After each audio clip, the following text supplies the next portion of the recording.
a algún compañero, compañera, corresponsal o periodista, pero a veces hay que saber discernir entre los que están ejerciendo el periodismo, que en todo caso tiene que ser, como tú lo pusiste sobre la mesa, cercano a la gente, a ras de tierra, representando las causas de la gente, representando la voz de la gente, la voz del pueblo, haciendo preguntas de lo que nos pregunta la gente, llevar el micrófono a los poderosos y poderosas que no pueden llevarle los mexicanos y mexicanas de a pie. Te lo menciono porque efectivamente tenemos a una pues cantidad impresionante de personas que fueron por gusto propio, por idea propia al cierre de precampaña de Claudia Sheinbaum. Tenemos a personas que orgánicamente expresan pues una gran cercanía con la Cuarta Transformación, una gran predilección por la Cuarta Transformación, un gran respaldo al presidente López Obrador y por lo tanto a Claudia Sheinbaum.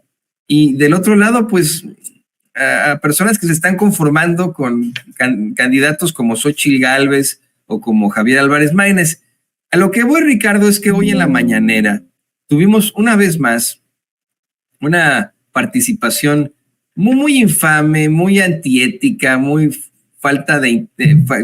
muy carente de integridad por parte de la corresponsal de Proceso, Dalila Escobar, que no solamente le reprocha a López Obrador una mentira que ella se saca en la mañanera de la manga.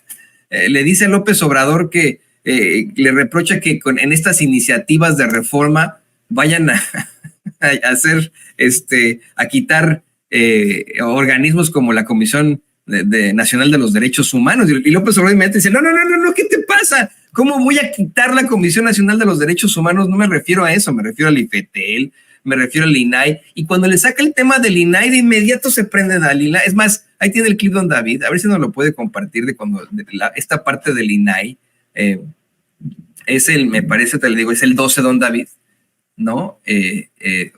Quiero ver cuál es, porque es uno en el que, sí, creo que es el 12, en el que Dalila de inmediato sale ahí a pues buscar cabildear por el INAI, y le dice, a ver, presidente, pero ¿no será mejor que en lugar de eliminarlos, revisen su presupuesto y etcétera? Esto, señoras y señores, no es el actuar correcto de un periodista. Está defendiendo un organismo acusado de corrupción, de utilizar, de un mal manejo de nuestros impuestos, de utilizar una tarjeta American Express para ir a un table dance, por favor. Y eso es lo que defienden estos cuates. Vamos a ver. Ay, presidente, ¿qué mecanismo de transparencia se le dejaría a la ciudadanía para que puedan tener acceso? ¿No se estaría pensando en todo caso mejor en evaluar el presupuesto que se le da al INAI para que no sea esta gran cantidad que usted ha mencionado, los millones de pesos, pero que continúe el INAI? Porque muchas de las investigaciones que se han hecho en todos sentidos, pues se han obtenido gracias a las solicitudes de información, incluso cuando son negadas, pues aportan mucho en torno a si pudieran estar protegiendo. Lo puede hacer la Secretaría de la Función Pública, lo puede hacer en el Poder Legislativo, la Auditoría Superior de la Federación, lo puede hacer la Fiscalía General de la República. Y mira, bueno, aquí el presidente le explica que por qué no se necesitan organismos como el INAI, ¿no? Y eso, mira, te lo digo yo, viviendo acá en Estados Unidos, no existe un organismo como el INAI.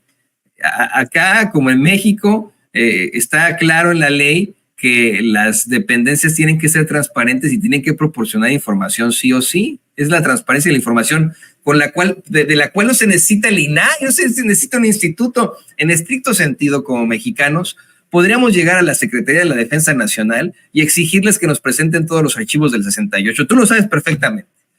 Como mexicanos podemos ir a la Secretaría de Hacienda y solicitar cierta información, nos la tienen que dar por acceso a la información y por la transparencia. No necesitamos de un instituto en el que tenemos ahí a unos labregones zánganos, como mencionábamos ayer, una bola de zánganos, saliendo de viaje al extranjero con nuestro dinero, yendo a table dances, que yo lo decía desde ayer, no sé si fue a qué tipo de table dance fueron, ¿no? A lo mejor fueron ahí a ver al artista del burlesque Sergio Mayer, ¿no? Es que es bailarín exótico, pues a lo mejor fueron a verlo a él ahí, ¿no?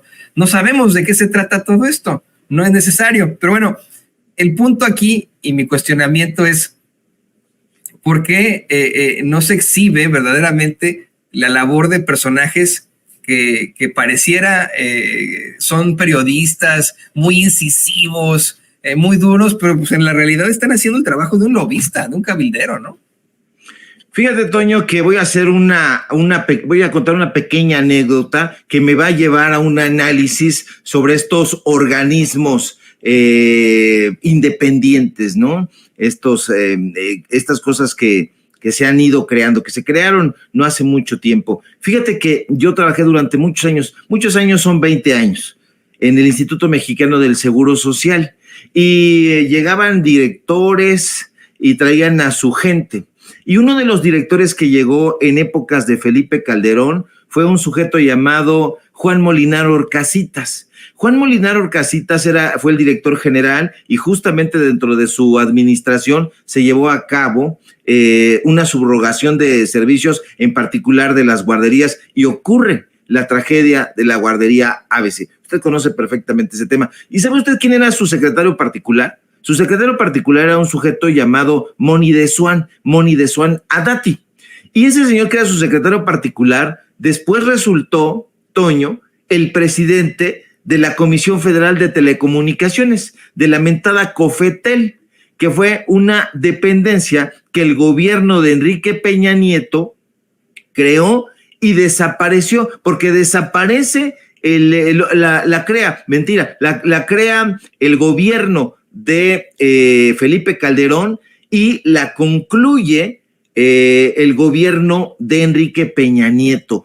¿En qué momento? Cuando se pusieron de acuerdo para impulsar y para que entrara en vigor la mentada reforma de telecomunicaciones en México, que le entregó los medios de comunicación a estos grupos, a Radio Fórmula, Televisa. Era conocida como la ley Televisa, precisamente, y de ahí viene, porque viene de la mano con el Pacto por México. Entonces, la Cámara de Diputados, el Congreso de la Unión, la declaró constitucional. Entonces, un buen de personajes están embarrados ahí. ¿Y eso qué tiene que ver con los organismos autónomos? Mucho precisamente, porque esa COFETEL era un organismo autónomo. Dice el presidente López Obrador que se crearon esos organismos para legalizar la corrupción que imperaba. Sí, es verdad. El Instituto Federal de Telecomunicaciones,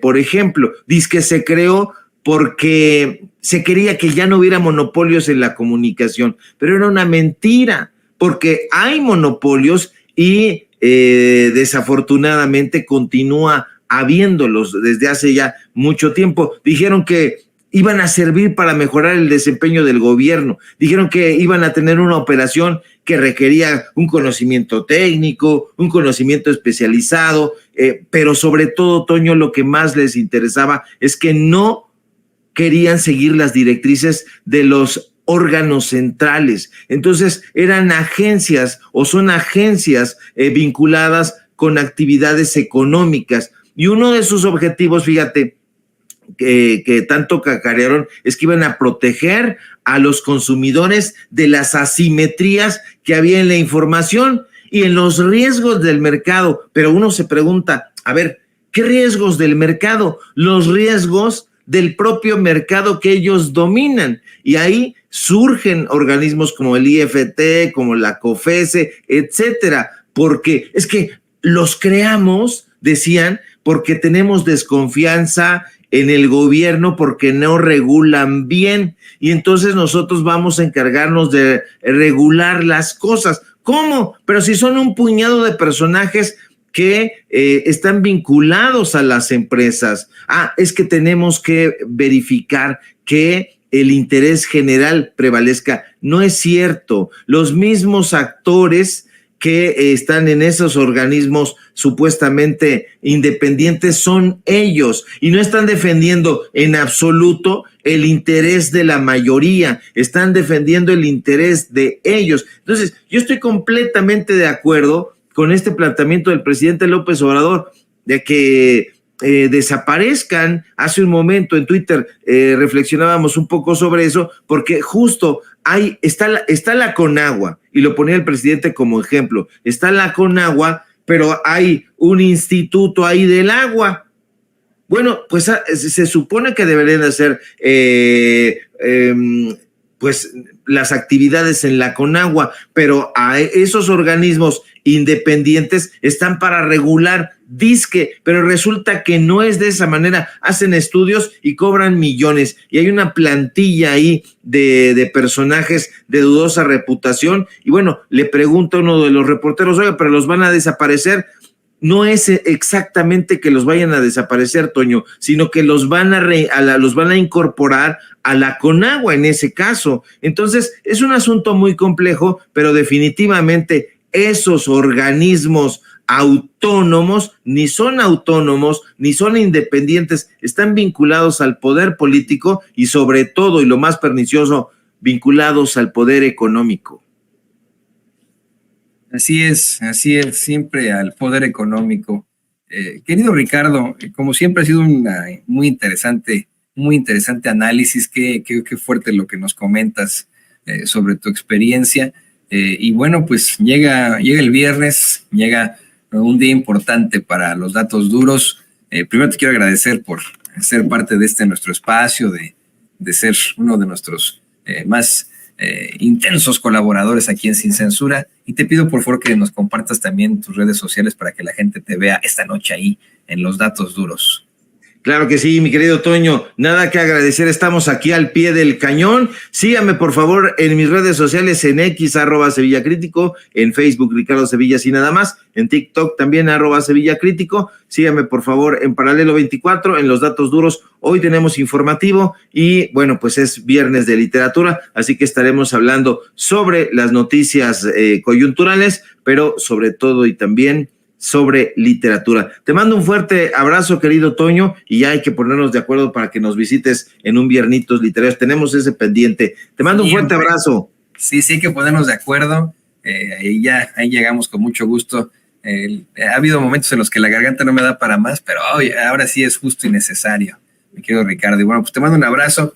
Ahí lo tiene usted, al queridísimo Ricardo Sevilla, un verdadero investigador, un verdadero periodista, no como esos que exigen pruebas, se las presentan y pues se quedan en la calle de la amargura como López Dóriga.